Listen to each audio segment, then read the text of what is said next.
Okay. Okay. So based off of what we know was in the teacher exemplar and the student exemplar, what does that tell us about what students are able to do? So the students are starting to develop some abstract connections. Okay. And they're at least able to use the terminology. Yeah. Which terms? Mood, tone, and yeah. Those are the particular ones, but yeah. I agree. And then based off of that information, what can we say that the gap is between those two things? Not getting evidence from the text, actual specific words, the choice of the writer, and looking at being able to analyze how that creates a mood. Great. And then using that information to do what?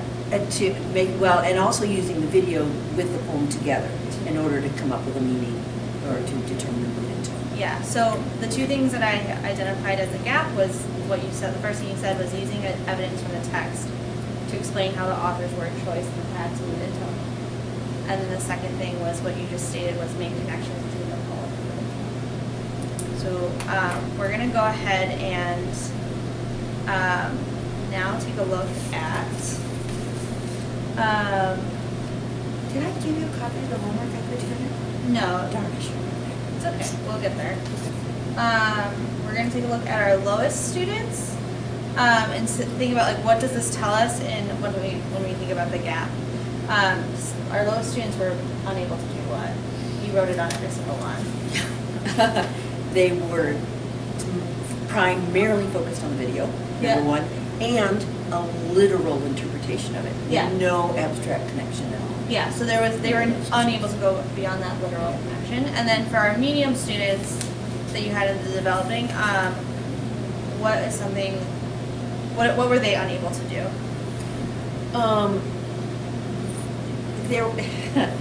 They weren't able to make a clear connection.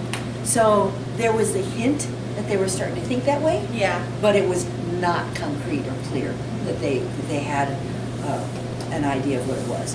Plus, they were not referring to mood or tone. Yeah.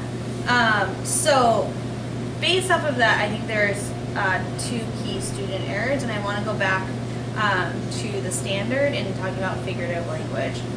So what would you say the student key error is when it comes to figurative language? Because I'm thinking about like how they all like really focus on the literal meaning, or were unable to go past that?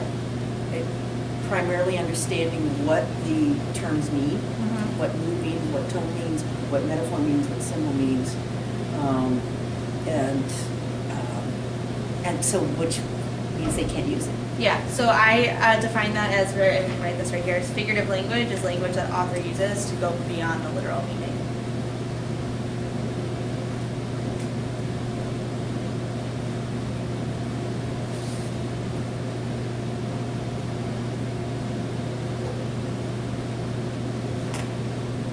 And then in this case, it could be like you said, it was really focused on metaphors.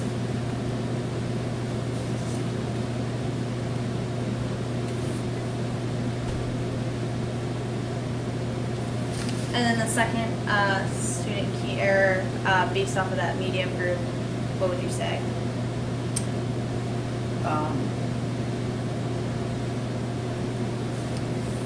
Well, not actually making connections themselves. Yeah, I said. Not seeing the relationship.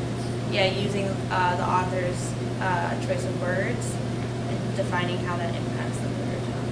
So like making the connection between the figurative language and the tone.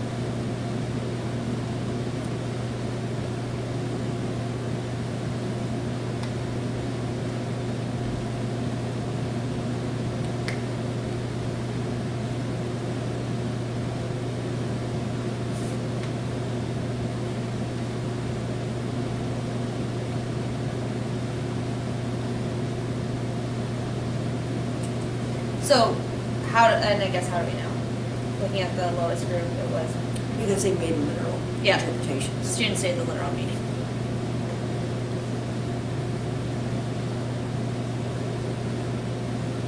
And then, of course, there were even those that where even the literal meaning was incorrect because they were actually basing it on the introduction, which was completely separate from the poem or the video. Yeah. making a, And there were several. yeah, This was important, this is what happened, something that happened in this family. yeah. So then and for the second group of kiddos that was in that like second bucket, what was the evidence that told us that was the student error?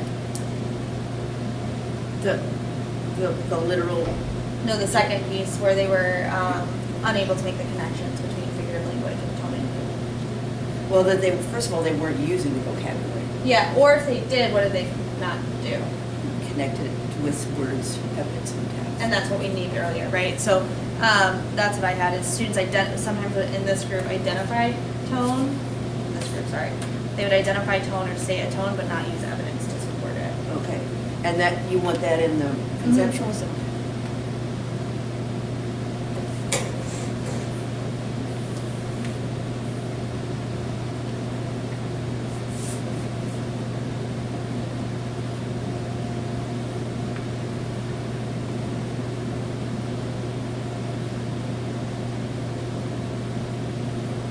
So then,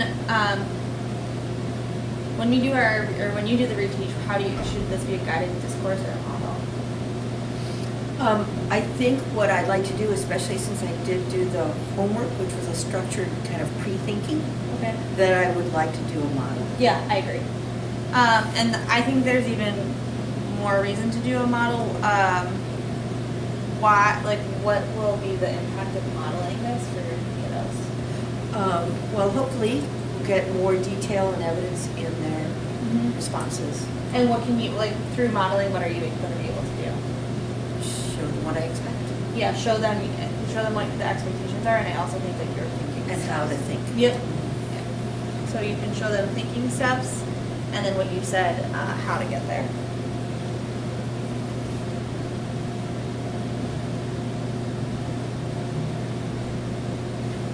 Yeah, so provide replicable thinking steps, and then model how to activate prior knowledge. Okay.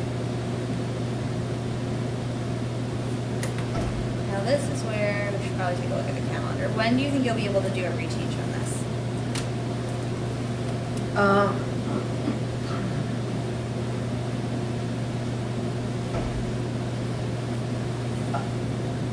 Do we have a long line next Friday? You don't. We do.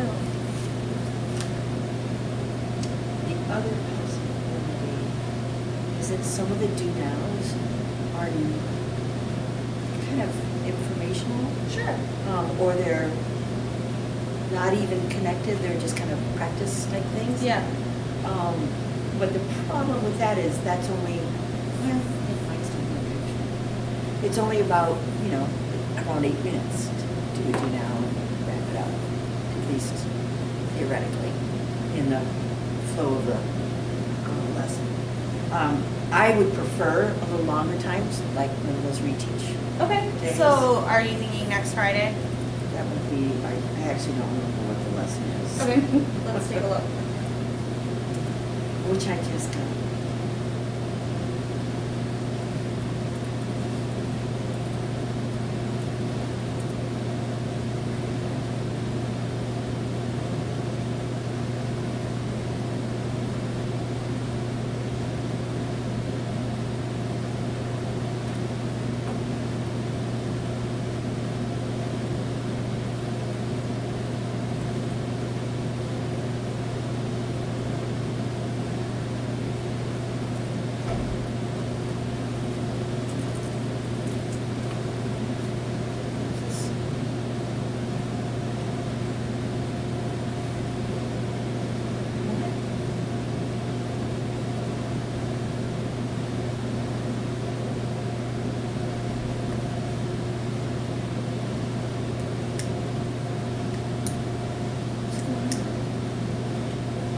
Week 1 is this week. Week 2 is next week. What's going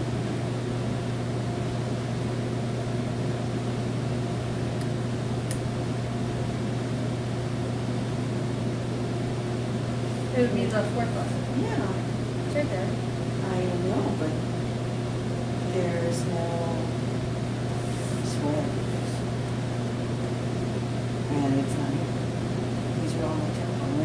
rename it. Let's cross figure.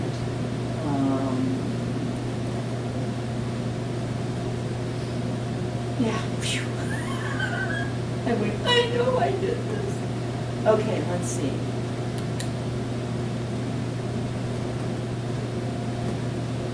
So we're doing the calm and rainy day.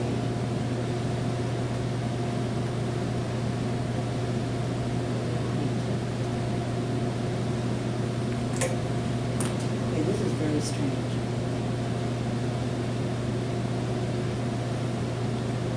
Oh, we can go over all three of them, that's right, and do a comparison. So it might Okay. actually be good to do a reteach before that. Yeah. Great. So, Maybe even start it, the lesson with the reteach. that's what I would think. Yeah. Mhm. So I think we can plan for the 12th. That's crazy, that's sexy. And let's start planning.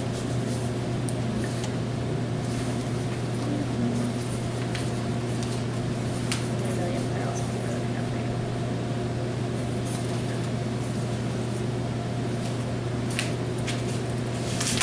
And I'm gonna actually do it with you. And then we can like spar and talk about, And I think what I'm gonna do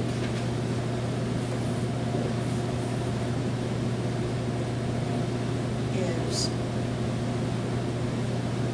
take notes right on here, okay. or you know what, no, I think I'll do it on a lesson plan. Well, I have this for you, Oh, okay. just for us to like get into now, and I can share this Oh, document with okay. you so that you can type it in and have this as like your reteach. This is what I use for my reteach document, and it's just helpful like as a one-pager to have as I Okay. go through it. So what I was thinking, and tell me what you think, and then we can go into our planning session, is I was thinking that you would model how to complete this task using a criteria for success. Since you told them to guide their writing with a rubric, I think we can break this rubric up into an even more like explicit criteria for success. Okay. What do you think? So as in, oh, well, got the evidence. I mean, so break this apart, instead of advanced thinking, making connections? So something you would like that? have a, yeah, so you could have a rubric, or not a rubric, just like a checklist for them to follow based off of this rubric. So how would you say true assertion, like in a long, like in student-friendly language? What are you asking them to do? The answer is based on evidence in the text. Okay, so, great, so Or there's a